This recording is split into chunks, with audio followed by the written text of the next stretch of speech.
Hey guys, so as promised, we're going to go over every single build. First, we're going to start off with the basically infamous Bossvet. Everybody knows that Bossvet. So we're going to go over basically what the setup it was on it before and what we have done on the car now. Originally, basically, it's a 2007 Z06. Basically, just a basic Z06. I mean, nothing to it when it was purchased prior to me. I didn't purchase it that way. It was a Procharger setup, so it had an F1X Procharger, triple fuel pump setup. It was on a factory ECU. It does have 15-inch conversion in the back, weld wheels, AT Street R tires in the back, skinnies in the front. So we went from a Procharger setup to a different setup that it's now. Like we mentioned, I mean, I'm not a big fan of superchargers. I never liked it, but we want to do something different, so that's where Rudy got involved and basically start from the scratch, and we built everything from that point on. So we'll start with the setup, go over some stuff on it. If we miss something, you can always message us, comment us, and we'll get back with you and let you know if you have any other questions. So basically, I have Rudy start with the engine. Go ahead and start with what it is and what it was. So yeah, guys, basically, it's not gonna believe this, but this engine here is very simple. Consists of off-the-shelf parts, rated for a lot less horsepower than we really did current running on this thing, but it is a good foundation. So we have a TSV LS7 sleeve block with a Cali's for 27 4-inch stroke crank. It is the Dragger Slayer crank. It is the Dragger Slayer, I believe. Yes, it is.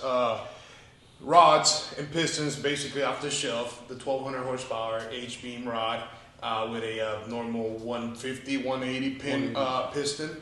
So it blows my mind how well this engine has done since we got this motor. I've been through it a few times. I did some changes that I do on most of my builds. But yes, this motor is still going strong, and it is a basic off the shelf that anybody can basically duplicate, And I mean, it is pushing big power, for this 4-bolt, head and block. So yeah, basically it's very simple. Yeah, so basically the engine itself, like I said, off-shelf stuff. It does have, but some good parts in it, like good oil pump in it. It has all the good stuff. Basically a factory dry sump setup on it. That's what basically I think that really saves the motor. And not to mention, I mean, the maintenance on it. I mean, we change the oil in this, every couple of weeks. I mean, we put good oil in it, and we go through it every single time that we do any type of maintenance on it. I cut the filter, look at everything, just to make sure that there's no issues. If there's any issues, we like to know about it and just have a catastrophic failure, right? So, other than that, the build that you see on it right now, it has a G57 3000 turbo. So basically, a 106. 122 inducer, 151 housing. Garrett turbo on it. It's basically a, Pro Mod turbo they call from Garrett, right? I mean, that's what they call these things, the big boy turbo.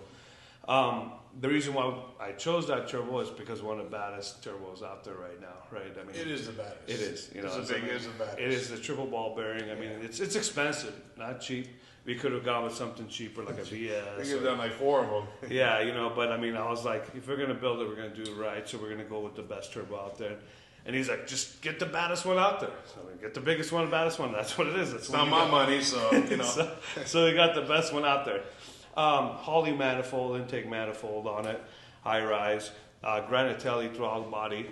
It's got dual blow-off valves on it. It's got the tiles, Q50s on it. Factory coils on it. I mean, we haven't changed those. We have the new Granatelli coils that we're going to put on it. They're really nice. We're going to make that conversion and change those. It does have basically an oil catch can here, a small one, and then we routed that all the way to the back of the car. So the big oil catch can is all the way behind the axle in the back. just because we're trying to keep all the fumes. If something goes wrong, it's behind the rear wheel, so we don't get any oil on the tires. Yeah. So other than that, it's got a custom grind turbo cabinet. Yeah, all out. All out. Aaron designed that. Shout out to Aaron. As you guys know, majority of cars that we have, they all get tuned by All Out. You know, Aaron. He does his magic on them, and he's very good at what he does. I mean, he's very particular, and there's a reason why we use certain people for certain things. And you know, he really sets everything apart as far as the tuning goes on this car and makes it live right. I mean, there's a lot of people out there like, you know what? Yeah, you want to make some power out here. Your shit just blew up. Sorry, man. You know, but he really takes his time and he goes through it and he asks us, hey, what do you want to do? You know, this is the limits. Do you want to do more? And we look at each other like, no, I think we're good, right? So, but you know, so I mean, definitely the tuning is a big part of it for the engine to live this, you know, this long that it has been living. So, other than that, I mean, it's got AUS. I think it's got 2600cc injectors in it. It does have basically all the fittings on as far as the hoses go for the radiator, all the boost lines, everything is all AM fitting. PTFE lines we use for everything. I mean, there's no shortcuts. I mean, every single fitting in the car, as you see, it's all vibrant. It's all the nice stuff.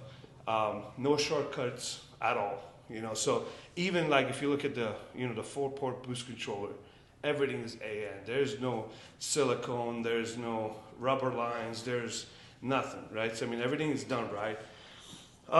As far as the transmission goes in the car, it's got RPM stage 6, custom gear set in it.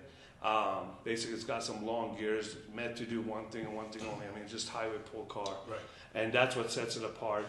You know, this car definitely. I mean, at 2-3 shift and at 3-4 shift, it's over 200 miles an hour, 4 gears. So definitely sets it apart from the other ones.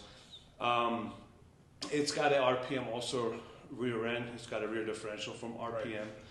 Yeah. It has strange coilovers on it all the way around with dual adjustable dampening on the shocks. So it's got the drag suspension on it. It does have Holley Dominator, so it's all tuned on Holley Dominator, all the harnesses and everything that goes on it. So Holley screen. It has basically rolling anti-lag. It has everything that we need to do what it does, right? Yeah. The car made, I think, just shy of 1,600, I think 1,580 or something like that on 28 pounds of boost, I think it was. And, you know, there's definitely room for more, but the engine, I mean, it does what it does. For what we have here, it's not a 6-bolt head, it's a 4-bolt head. Yeah. It does have good stuff in it, but, I mean, it's at its limits. It actually passes limits, but it holds up well, it does well. You know, I mean, even at the lowest setting on a car, like at 1,200, you know. It's fun. It's fun. I mean, it's, you know, it's definitely different than any other car I've driven. I've driven some fast cars. I've had some fast cars, but it's just different the way this works. You're wondering like, hey, when does the turbo, you know, come on and when does it hit? I mean, it comes on really fast for what it is. People are like, oh, that thing doesn't even probably light up to like 8,000 RPMs. No, it's on at 4,800, 4,700. It's on, especially with rolling anti-lag. I mean, it's on. So definitely, it gets it.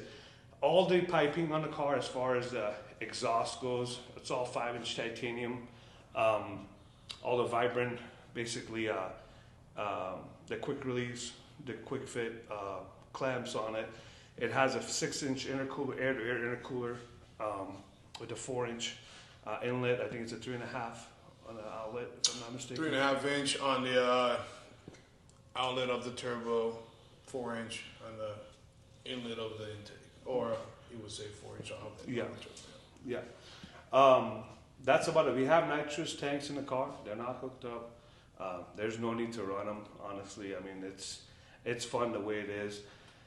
All around, I mean, it has a fuel system in the back. It has an air motive 10-0, basically pump, brushless pump in it with, I think, dash 12 that comes to the fuel rails. Yeah, and dash turret 16, pick up, Yeah. dash 12 all the way to the rails. Yeah, it does have the fuel filter right here from Aeromotive.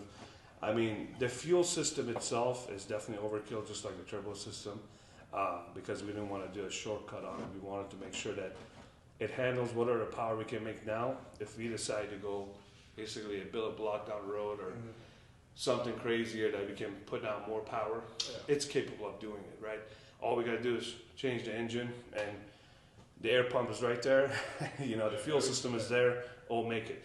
We do run the car on basically E85 pump, also a race E85, which is the 1R. We run it on that.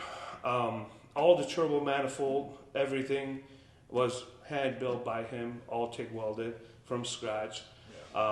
Basically all the collectors on that side, everything collects on the passenger side. It goes underneath the car from this bank to the other one underneath it.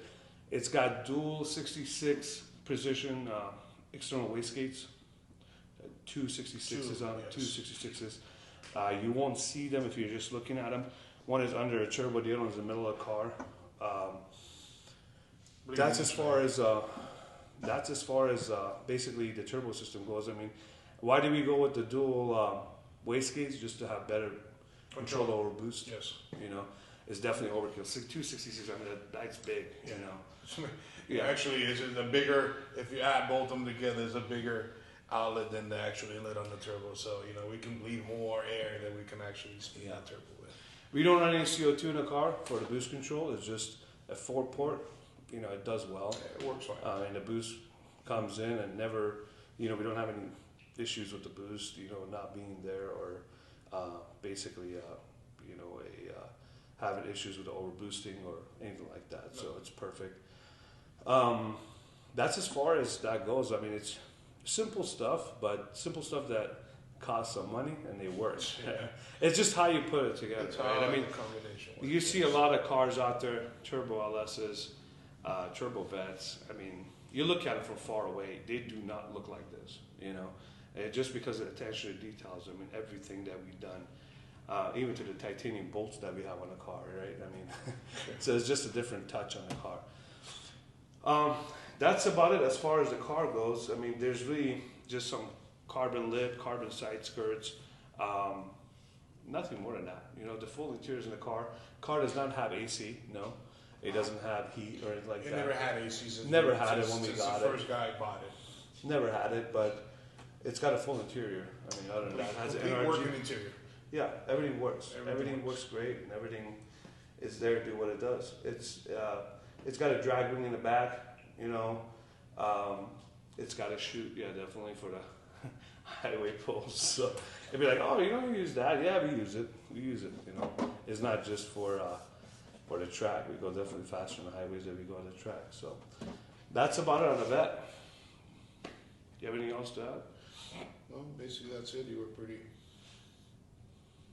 pretty clear. All right.